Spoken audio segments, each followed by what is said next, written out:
صلی اللہ علیہ وسلم شعبان کے اندر کثرت سے روزہ رکھا کرتے تھے، نفلی روزے۔ کیوں؟ تو آگے محدثین نے لکھا ہے استعدادا لرمضان، رمضان المبارک کی تیاری کے لیے اللہ تعالیٰ نے روزے کا مقصد بیان کیا، رمضان کا مقصد بیان کیا۔ فرمایا یا ایھا الذین آمنوا، اے ایمان والو، کتب علیکم الصیام، تمہارے اوپر روزے فرض کر دیے گئے ہیں، کما کتب علی الذین من قبلکم، جیسا کہ تم سے پہلے والے لوگوں پر روزے فرض تھے، لعلکم تتقون، تاکہ تم متقی بن جاؤ، تاکہ تم تقوی اختیار کرنے لگو۔ تمہارے ایک مومن آدمی کی یہ تمنا اور خواہش ہوتی ہے کہ میں کوئی ایسا کام نہ کروں جو اللہ تعالیٰ کی ناراضگی کا سبب بنے، اور جن کاموں سے اللہ نے منع کیا، روکا ہے، اس سے رک جائے، یہی تقوی ہے۔ الحمد للہ نحمده ونستعینه ونستغفره ونؤمن به ونتوکل علیہ ونعوذ باللہ من شرور انفسنا ومن سیئات اعمالنا، من يهده الله فلا مضل له ومن يضلله فلا هادي له، ونشهد أن لا إله إلا الله وحده لا شريك له، ونشهد أن سيدنا وسندنا ومولانا محمدا عبده ورسوله صلى الله تعالى عليه وعلى آله وأصحابه وبارك وسلم تسليما كثيرا كثيرا، أما بعد فأعوذ بالله من الشيطان الرجيم، بسم الله الرحمن الرحيم، قال الله تعالى في القرآن المجيد والفرقان الحميد، يا أيها الذين آمنوا كتب عليكم الصيام كما كتب على الذين من قبلكم لعلكم تتقون، صدق الله العظيم وبلغنا رسوله النبي الأمي الكريم، ونحن على ذلك لمن الشاهدين والشاكرين، والحمد لله رب العالمين۔ اللهم صل على سيدنا ومولانا محمد وعلى آل سيدنا ومولانا محمد وبارک وسلم صلی علیہ۔ میرے انتہائی واجب الاحترام بزرگوں، دوستوں اور بھائیوں، شعبان المعظم کا آخری عشرہ چل رہا ہے اور رمضان المبارک کی آمد ہے، اور یہ شعبان وہ مہینہ ہے کہ جس کے اندر حضور نبی اکرم صلی اللہ علیہ وسلم سے یہ بات تواتر سے ثابت ہے کہ آپ اس مہینے کے اندر رمضان المبارک کے استقبال کے لیے بہت زیادہ اہتمام فرمایا کرتے تھے، اور اس کی تیاری کے لیے شعبان کے دن گنا کرتے تھے۔ اور روایات میں یہ بھی آتا ہے، صحابہ کرام فرماتے ہیں کہ آپ صلی اللہ علیہ وسلم جتنا شعبان کی تاریخوں کو گنتے تھے، اتنا کسی اور مہینے کی تاریخ کو نہیں گنتے تھے، کہ جس طرح ایک کسی کے آنے کا انتظار ہوتا ہے تو اشتیاق اور شوق کی وجہ سے بندہ کہتا ہے کہ اب فلاں کے آنے کو اتنے دن رہ گئے ہیں، اتنا وقت رہ گیا ہے، اتنے وقت بعد وہ آ جائے گا۔ اسی طرح حضور صلی اللہ علیہ وسلم بھی رمضان کے انتظار کے لیے شعبان کی تاریخوں کو گنا کرتے تھے کہ آج شعبان کی یہ تاریخ ہو گئی، آج یہ تاریخ ہو گئی، اور اتنے دن بعد رمضان المبارک آنے والا ہے۔ بلکہ یہ بات تو آپ سب کو پتہ ہے کہ حضور صلی اللہ علیہ وسلم جب رجب کا چاند دیکھتے تھے تو اس وقت رمضان کا ذکر کرتے تھے، فرماتے تھے اللہم بارک لنا فی رجب و شعبان وبلغنا رمضان، اے اللہ ہمارے رجب اور شعبان میں برکت دے، وبلغنا رمضان، اور ہمیں رمضان تک پہنچا دے۔ یعنی آپ اندازہ کریں کہ 2 مہینے پہلے رمضان کا انتظار ہو رہا ہے۔ اس سے رمضان کی عظمت کی طرف اور اس کی اہمیت کی طرف یہ اشارہ ملتا ہے۔ دوسرا، یہ جو مہینہ ہے شعبان، یہ رمضان کی تیاری کا مہینہ ہے، اور تاریخ کے اندر یہ بھی لکھا ہے کہ صحابہ کرام اور ان کے بعد تابعین، تبع تابعین شعبان کے اندر بہت زیادہ اہتمام فرمایا کرتے تھے رمضان کی تیاری کا۔ اگر کہیں کوئی سفر کرنا ہے، کوئی اہم کام کرنا ہے، کوئی تعمیراتی کام کرنا ہے، تو یہ کوشش ہوتی تھی کہ اس معاملے کو پہلے نمٹا لیا جائے۔ کوئی رشتہ کرنا ہے، کوئی شادی کرنی ہے، کوئی معاملہ اس طرح کی تجارت کرنی ہے، کوئی دور دراز کا سفر کرنا ہے، کوشش یہ ہوتی تھی کہ یہ رمضان المبارک سے پہلے ہم فارغ ہو جائیں، اور جب رمضان المبارک کا مہینہ داخل ہو تو ہم پورے طریقے سے تیار ہو چکے ہوں رمضان کا استقبال کرنے کے لیے اور رمضان کی برکتوں سے فائدہ حاصل کرنے کے لیے۔ دوسرا یہ بات بھی احادیث میں ملتی ہے کہ آپ صلی اللہ علیہ وسلم شعبان کے اندر کثرت سے روزہ رکھا کرتے تھے، نفلی روزے۔ ویسے تو آپ صلی اللہ علیہ وسلم کا یہ معمول تھا کہ آپ ہر مہینے کے اندر ایام 20 کہتے ہیں چاند کی 13، 14 اور 15 تاریخ کو، ان ہر مہینے کی ان 3 تواریخ کو آپ صلی اللہ علیہ وسلم روزہ رکھتے تھے، نفلی روزہ۔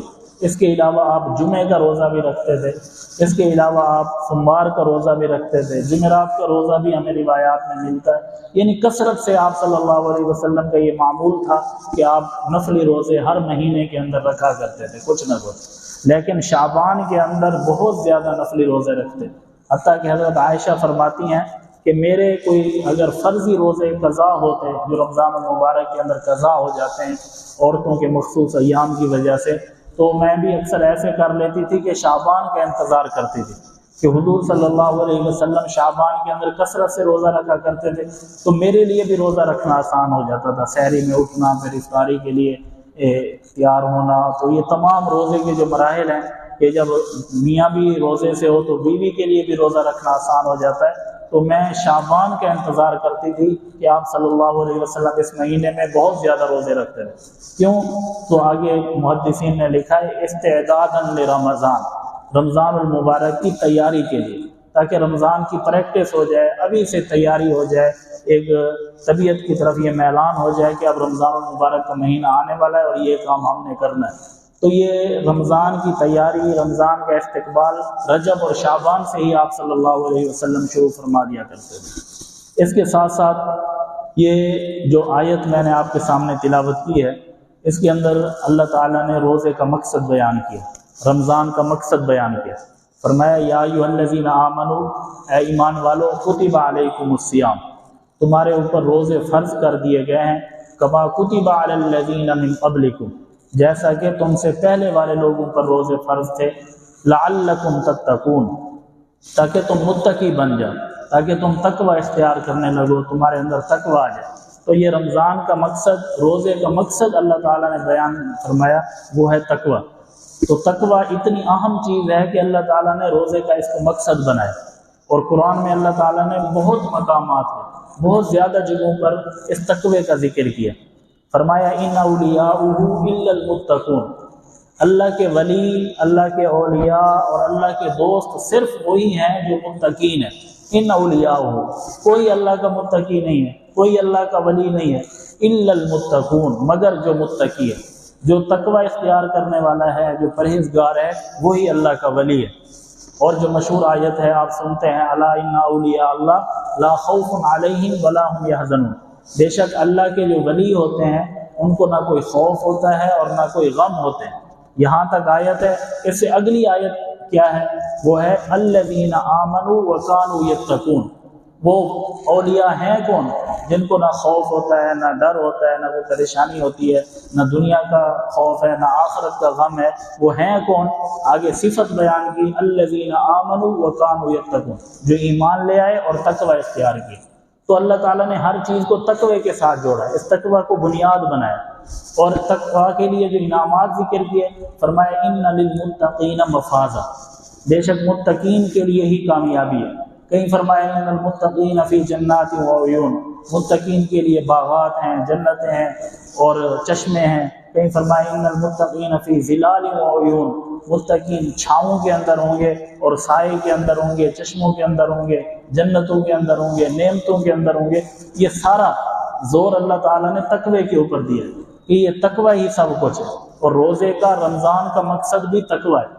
جب تقوی اتنا اہم ہے کہ اللہ تعالیٰ نے ہر چیز کو بنیاد بنایا ہے اس کے لیے تقوی کو، تو اب ہم نے اس تقوی کو سمجھنا ہے کہ یہ تقوی ہے کیا۔ تقوی کا جو لفظی مطلب ہے وہ ہے اللہ سے ڈرنا، اللہ کا ڈر۔ تقوی کا لفظی معنی اللہ سے ڈرنا، لغوی معنی جسے کہتے ہیں۔ اب سوال یہ پیدا ہوتا ہے کہ یہ معنی تو تھوڑا سا ہمیں خطرناک معلوم ہوتا ہے کہ ڈرا تو اس چیز سے جاتا ہے جو چیز خطرناک ہو، جو چیز موذی ہو، تکلیف دینے والی ہو، نقصان دہ ہو، بندہ اس سے ڈرنے کی کوشش کرتا ہے، اس سے ڈرتا ہے، اس سے بچتا ہے، دور بھاگتا ہے، اس کا خوف اس کے دل کے اندر ہوتا ہے۔ اب اللہ سے ڈرنا، کیا نعوذ باللہ ہم اللہ تعالیٰ کی ذات پر یہ عقیدہ رکھتے ہیں کہ اللہ تعالیٰ تکلیف دینے والا ہے، نعوذ باللہ خطرناک ہے، کہ اس سے ہم ڈریں؟ تقوی کا جو مطلب ڈرنا ہے، تو یہ ایک سوال ہے۔ تو علماء اور محدثین نے اس کا جواب دیا کہ تقوی کا جو مطلب ہے اللہ سے ڈرنا، یہ اس معنی میں نہیں ہے، بلکہ اللہ سے ڈرنے کا مطلب ہے اللہ کی ناراضگی سے ڈرنا، اللہ کی ناراضگی سے ڈرنا۔ کیوں کہ کسی شخص کے دل میں اگر کسی آدمی کی عزت ہو، عظمت ہو، محبت ہو، تو وہ آدمی اس کی ناراضگی سے بہت زیادہ ڈرتا ہے۔ اب ایک آدمی کسی سے بہت زیادہ محبت کرتا ہے، پیار کرتا ہے، اور اس کی عزت، عظمت اس کے دل کے اندر ہوتی ہے، ہر وقت اس کی یہ کوشش ہوتی ہے کہ میں اس کو ناراض نہ کروں، میں اس کو کوئی ایسی بات نہ کروں جو اس کو بری لگے، کوئی ایسا کام نہ کروں کہ میں اس کی نافرمانی سے بچوں۔ تو ایک مومن کے دل میں اللہ تعالیٰ کی عزت اور عظمت بہت زیادہ ہوتی ہے، اور وہ اللہ تعالیٰ سے بہت زیادہ محبت بھی کرتا ہے۔ اور یہ ایسی بات نہیں، اللہ نے قرآن میں ارشاد فرمایا والذین آمنوا اشد حبا للہ، جو لوگ ایمان لے آتے ہیں اشد حبا للہ، وہ اللہ سے سب سے بڑھ کر تو ہے کہ انسان اللہ کے لیے اپنی جان قربان کرنے کے لیے تیار ہو جاتا ہے، اپنا مال قربان کرنے کے لیے، اپنی خواہشات نفس قربان کرنے کے لیے تیار ہو جاتا ہے اللہ کے لیے۔ تو جس کا جتنا بڑا ایمان ہوتا ہے اتنا زیادہ وہ اللہ سے محبت کرتا ہے، اللہ کی عزت اور عظمت اس کے دل کے اندر ہوتی ہے۔ تو یہ پھر وہ مومن بندہ اللہ کی ناراضگی سے اور اللہ کی نافرمانی سے ڈرنا شروع کر دیتا ہے۔ تو اللہ کی ناراضگی سے ڈرنا یہی تقوی ہے، کوشش کرتا ہے کہ اللہ تعالیٰ کو میں ناراض نہ کروں۔ تو یہ تقوی اس معنی میں ہے کہ اللہ کی ناراضگی سے ڈرنا۔ اب یہ تو ہو گیا اس کا لغوی معنی، اصطلاحی معنی کیا ہے، شریعت کے اندر تقوی کسے کہتے ہیں؟ علماء اور محدثین نے اپنے اپنے انداز میں اس کی وضاحت کی ہے کہ تقوی ہے کیا۔ تو اس کی جو مختصر اور جامع جن کاموں کے کرنے کا حکم دیا ہے انسان ان کو کرنے لگ جائے، اور جن کاموں سے اللہ نے منع کیا، روکا ہے، اس سے رک جائے، یہی تقوی ہے۔ یعنی تمام احکامات اور عبادات کو بجا لانا، اور تمام منہیات، وہ چیزیں جو اللہ نے منع کر دی ہیں اس سے باز آ جانا، اسی کا نام ہی تقوی ہے۔ اور اس کے اندر بہت زیادہ احتیاط کی ضرورت ہوتی ہے۔ ہر وقت انسان کے دل میں یہ فکر ہوتی ہے، یہ خوف ہوتا ہے کہ میں کوئی ایسا کام نہ کر بیٹھوں جو اللہ کی نافرمانی کا سبب بن جائے، یا کوئی ایسا کام چھوڑ نہ بیٹھوں جس کا اللہ نے مجھے حکم دیا اور وہ میں بجا نہ لاؤں، اس کو میں نہ کروں۔ تو یہ تقوی بڑی اہم چیز ہے، اسی وجہ سے تو اللہ نے ہر چیز کو بنیاد بنایا تقوی کے لیے۔ حضرت عمر رضی اللہ تعالیٰ عنہ کے بارے میں آتا ہے کہ انہوں نے اپنے دور حکومت میں ایک مشہور تابعی تھے جن کا نام تھا حضرت کعب احبار۔ یہ وہ تابعی ہیں جنہوں نے آپ صلی اللہ علیہ وسلم کی زیارت کی تھی۔ حالانکہ جن لوگوں نے آپ صلی اللہ علیہ وسلم کی زیارت حالت ایمان میں کی ان کو تو شرف صحابیت نصیب ہوا، لیکن یہ وہ آدمی ہیں کہ انہوں نے حضور صلی اللہ علیہ وسلم کی زیارت کی، ایمان نہ لائے، کیونکہ صحابیت کے لیے شرط ہے کہ حالت ایمان میں حضور کی زیارت کرے۔ اب یہ کعب احبار، احبار کہتے ہیں یہودیوں کے بہت بڑے عالم کو، یہودی مذہب سے تعلق رکھتے تھے اور تورات کے بہت بڑے عالم تھے، بڑے پائے کے ان کے جو ہوتے ہیں اعلیٰ درجے کے مجتہد کہہ لیں، محقق کہہ لیں، تو بہت بڑے پائے کے یہ عالم تھے یہود کے۔ پھر حضرت ابو بکر کا زمانہ آیا، اس کے اندر اسلام کی کچھ نشانیاں جو تورات کے اندر تھیں وہ پوری ہونا شروع ہوئیں۔ حضرت عمر رضی اللہ تعالیٰ عنہ کا زمانہ آیا، کچھ نشانیاں اور پوری ہو گئیں، فتوحات حاصل ہونے لگی جو تورات کے اندر نشانیاں موجود تھیں خلفائے راشدین کی بھی، جس طرح حضور صلی اللہ علیہ وسلم کی نشانیاں تھیں اسی طرح حضور کے خلفاء کی نشانیاں بھی تورات کے اندر موجود تھیں۔ تو انہوں نے جب ان تمام چیزوں کو دیکھا تو پھر وہ ایمان لے آئے۔ اب تورات کے بھی عالم تھے، انجیل کے بھی عالم تھے، قرآن کے بھی عالم بن گئے، قرآن، حدیث اور شریعت کو بھی جانتے تھے، تو صحابہ ان کو بڑی عزت اور عظمت کی نظر سے دیکھتے تھے، ان کو بڑی اہمیت دیتے تھے، ان کی باتیں سنتے تھے کہ انہوں نے تورات بھی پڑھی ہے، انجیل بھی پڑھی ہے، اب حضور کی شریعت بھی اس نے پڑھ لی ہے، تو بہت زیادہ سوال بھی ان سے کیا کرتے تھے۔ بڑا علم ہے، آپ نے تورات، انجیل اور قرآن، حدیث سب چیزیں آپ کے سامنے ہیں، آپ تقویٰ کے بارے میں کیا کہتے ہیں؟ آپ کے خیال میں یہ تقویٰ کیا ہے جو اللہ نے بار بار قرآن میں ہر جگہ تقوی کا ذکر کیا ایمان کے ساتھ، اور اسی کو بنیاد بنایا ایمان کے لیے؟ یہ تقویٰ ہے کیا؟ تو حضرت کعب احبار کہنے لگے کہ یا امیر المومنین، آپ کبھی ایسی جگہ سے گزرے ہیں کہ جہاں پر ہر طرف خاردار جھاڑیاں ہوں، کانٹے والی جھاڑیاں ہوں، اور نیچے کیچڑ ہو، گندا پانی کھڑا ہوا ہو؟ تو حضرت عمر نے کہا کہ کئی دفعہ ایسا موقع ہوا، اتفاق ہوا، ایسی جگہ سے گزرنے کا موقع ملا، کیونکہ ہم تو دیہاتوں اور صحراؤں کے لوگ ہیں، ایسی جگہوں سے گزرے۔ تو حضرت کعب احبار کہنے لگے پھر آپ نے اس وقت کیا آپ کا رویہ ہوتا ہے، آپ کا کیا انداز ہوتا ہے، آپ ایسی جگہ سے کیسے گزرتے؟ تو حضرت عمر نے کہا کہ اس وقت جب ایسی جگہ سے کوئی بندہ گزر رہا ہو تو اس کی کیا کیفیت ہوگی؟ وہ یہی خیال کرے گا، پوری توجہ ہوگی کہ میرا پاؤں ایسی جگہ پر پڑے کہ پھسلے نہ، کوئی غلط جگہ پہ پاؤں نہ رکھ بیٹھو، اور اپنے کپڑے سمیٹے گا کہ کسی خاردار جھاڑی کے اندر، کانٹے کے اندر میرے کپڑے نہ الجھ جائیں، کپڑے نہ پھٹ جائیں۔ یعنی پوری اس کی توجہ اور احتیاط وہ اسی طرف ہوگی کہ میں اس جگہ کو کیسے کراس کروں، اس جگہ سے میں کیسے گزروں، باقی اس کو دنیا جہاں کا کوئی پتہ نہیں ہوگا، اس کی پوری توجہ ادھر ہوگی۔ تو حضرت کعب احبار کہنے لگے کہ یہی تقویٰ ہے کہ زندگی ایسے گزارو، اس احتیاط کے ساتھ گزارو کہ میرا ہر عمل جو میں کر رہا ہوں، لوگوں کے سامنے کر رہا ہوں یا تنہائی میں کر رہا ہوں، وہ کس طرح کا ہے؟ کیا وہ ایسا عمل ہے کہ اللہ تعالیٰ کی نافرمانی کا سبب بن رہا ہے تو اس سے فوراً باز آ جاؤں، توبہ کروں؟ یا کوئی ایسا عمل تو نہیں چھوڑ رہا جس کا اللہ نے حکم دیا ہو اور وہ میں نہ کر رہا ہوں؟ اسی کا نام ہی تقویٰ ہے۔ جو علماء نے تعریفیں کی ہیں مختلف، اس سب کا خلاصہ یہ نکلتا ہے کہ اللہ تعالیٰ کے تمام احکامات پر عمل کرنا، اور اللہ نے جن تمام چیزوں سے منع کیا ہے اس سے رک جانا، نافرمانی سے بچنا اور عبادات کو بجا لانا، یہی تقویٰ ہے۔ اور یہی روزے کا مقصد بھی اللہ تعالیٰ نے بیان کیا، لعلکم تتقون، کہ روزے کا مقصد بھی یہی ہے کہ تم متقی بن جائے۔ یہ صرف روزے کا مقصد نہیں ہے، اللہ نے اکثر عبادات کے ساتھ اسی تقوی کو جوڑا ہے۔ اب حج کو دیکھ لیں، حج ایک عبادت ہے، لیکن اللہ نے وہاں پر بھی فرمایا وَتَزَوَّدُوا فَإِنَّ خَيْرَ الزَّادِ التَّقْوَىٰ، کہ حج کے لیے جب جاؤ تو زاد راہ لے لیا کرو، سامان سفر تمہارے پاس ہونا چاہیے، لیکن یہ یاد رکھو فَإِنَّ خَيْرَ الزَّادِ التَّقْوَىٰ، بہترین سامان سفر، بہترین زاد راہ وہ تقویٰ ہے۔ اب بات حج کی ہو رہی ہے، لیکن اللہ نے وہاں پر تقوی کو لے آئے ہیں۔ مقصد کیا ہے؟ یہ بتانا کہ ہر عبادت کا مقصد وہ تقویٰ ہے، اللہ کی فرما برداری کرنا، جن احکامات کا اللہ نے حکم دیا، اور اللہ کی نافرمانی سے بچنا۔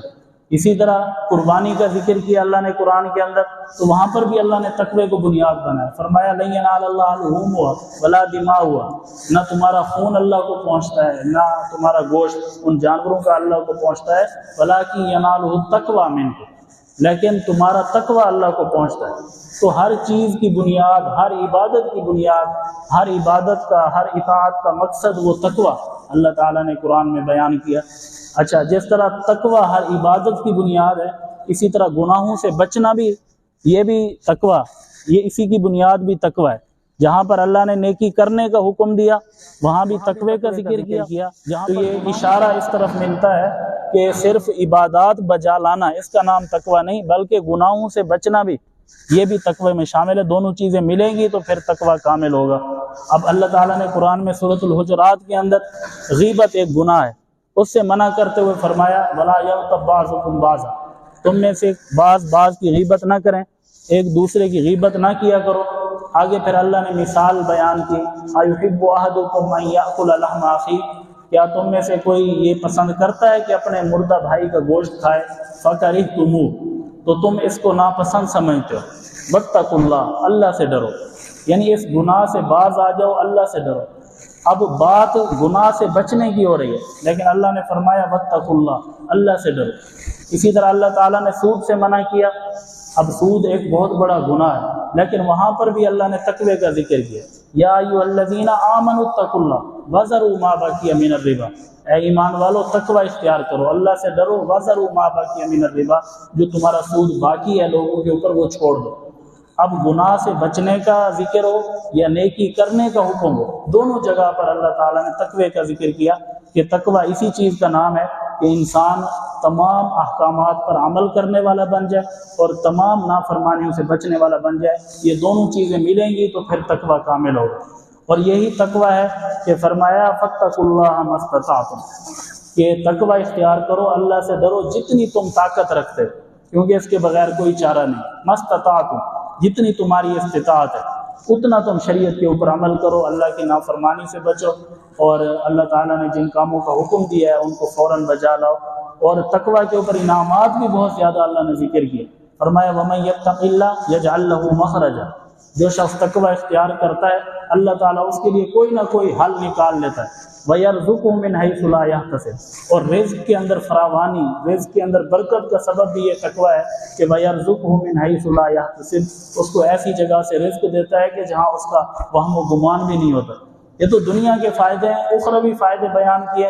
ان للمتقین مفازا، ان المتقین فی جنات وعیون، ان المتقین فی ظلال وعیون، ان المتقین فی جنات ونعیم، بہت جگہ پر قرآن کے اندر یہ ملتا ہے کہ تقوی کا ذکر اللہ نے کتنی جگہ قرآن کے اندر کیا ہے کہ متقین کے لیے کامیابی ہے، متقین کے لیے جنت ہے، متقین ہی نعمتوں کے اندر ہوں گے، باغات اور چشموں کے اندر ہوں گے۔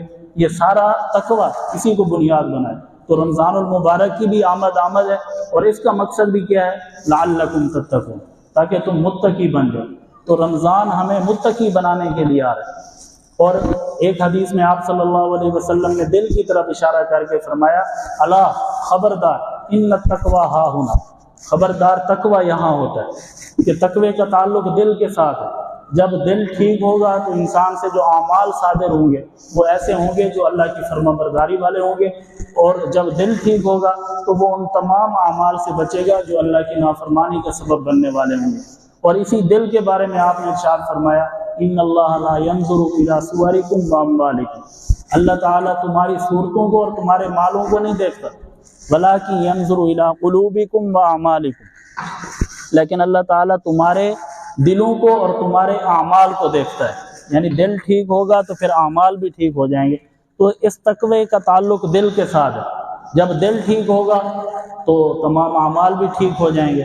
اور اسی دل کے بارے میں فرمایا الا ان فی الجسد مضغۃ، دل کے اندر، جسم کے اندر ایک لوتھڑا ہے، اذا صلحت صلحت الجسد کلہ، اگر وہ ٹھیک ہو گیا تو سارا جسم ٹھیک ہو گیا، وَإِذَا فَسَدَتْ فَسَدَتِ الْجَسَدُ كُلُّهُ، اگر وہ خراب ہو گیا تو سارا جسم خراب ہو گیا۔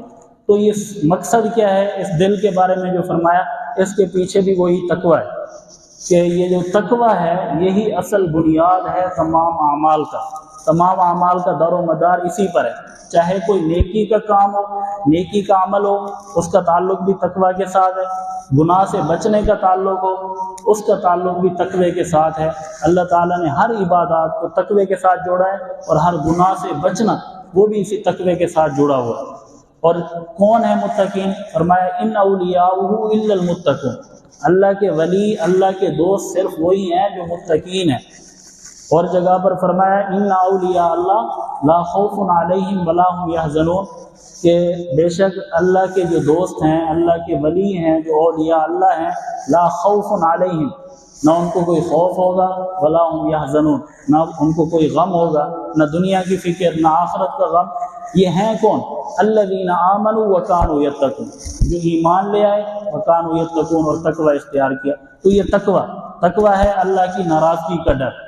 اب جیسے شروع میں نے عرض کیا کہ تقوی کا مطلب ایک یہ بنتا ہے کہ اللہ کا ڈر۔ اب ڈرا تو اس چیز سے جاتا ہے کہ جیسے انسان خوف کھاتا ہو، جو موذی چیز ہو، جو نقصان دینے والی چیز ہو، انسان اس سے بچنے کی کوشش کرتا ہے۔ لیکن اللہ تعالیٰ کی ذات کے بارے میں تو اس طرح عقیدہ نہیں رکھا جا سکتا، اللہ کے بارے میں تو اس طرح گمان نہیں کیا جا سکتا۔ تو پھر تقوی کا کیا مطلب ہے؟ تقوی کا مطلب ہے کہ اللہ کی ناراضگی کا ڈر، کہ ایک مومن کے دل میں اللہ تعالیٰ کی عزت، اللہ کی عظمت، اللہ کی محبت بہت زیادہ ہوتی ہے۔ والذین آمنوا اشد حبا للہ، ایمان والے اللہ سے سب سے بڑھ کر محبت کرتے ہیں۔ تو جو بندہ جس سے محبت کرتا ہے ہر وقت اسے یہ فکر رہتی ہے کہ کسی طریقے سے میں اس کی ناراضگی سے بچ جاؤں، اس کی نافرمانی سے بچ جاؤں، میں کوئی ایسا کام نہ کر بیٹھوں جس سے یہ ناراض ہو جائے۔ تو ایک مومن آدمی کی یہ تمنا اور خواہش ہوتی ہے کہ میں کوئی ایسا کام نہ کروں جو اللہ تعالیٰ کی ناراضگی کا سبب بنے، اور یہی ڈر، یہی تقوی ہے۔ اور قرآن میں جو اللہ نے بار بار تقوی اس کا جو اللہ نے ذکر کیا، تکرار کیا، اس کے پیچھے بھی یہی مقصد ہے کہ لوگ اللہ کی ناراضگی سے ڈریں۔ تو آخر میں خلاصہ بات کا یہی ہے کہ رمضان جو آ رہا ہے یہ ہمیں متقی بنانے کے لیے آ رہا ہے، تقوی اختیار کرنے کے لیے آ رہا ہے۔ اب رمضان آئے اور ہمارے اندر تقوی نہ آئے تو اس کا مطلب یہ ہے کہ ہمیں رمضان کا جو مقصد تھا وہ حاصل نہیں ہوا۔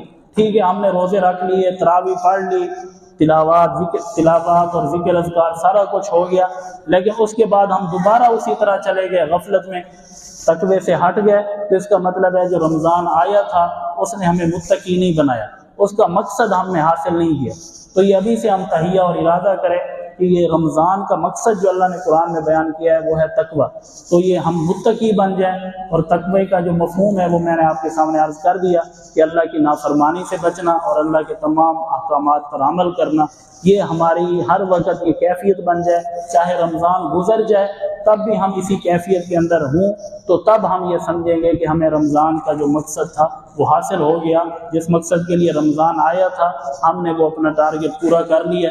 تو اب ہم ابھی سے تیاری شروع کر لیں، یہ ارادہ بنا لیں کہ رمضان جو ہی داخل ہو تو ہم اس رمضان کو غفلت میں نہ گزاریں، یہ ہماری مغفرت کا سبب بن جائے، ہم صحیح اس کی قدر کر لیں، اس سے فائدہ اٹھا لیں، اور اسی رمضان کے اندر ہی ہم اللہ تعالیٰ کو راضی کر لیں، اپنے پچھلے تمام گناہوں کی اللہ سے معافی مانگیں، کیونکہ رمضان کی جو فضیلت ہے وہ تو آپ سب جانتے ہیں، اکثر سنتے بھی رہتے ہیں۔ جب رمضان المبارک کی آمد ہوتی ہے تو ہر جگہ رمضان کی فضیلت کے اوپر باتیں شروع ہو جاتی ہیں، اخبارات کے اندر ایڈیشن شائع ہوتے ہیں، خصوصی طور پر ٹی وی کے اندر پروگرام ہوتے ہیں، اسکالر بیٹھے ہوتے ہیں، اظہار خیال کر رہے ہوتے ہیں، رمضان کے فضائل بیان کر رہے ہوتے ہیں، ہم سب سنتے ہیں، لیکن وہ صرف سننے کی حد تک ہے، عمل کرنے کی حد تک نہیں ہے۔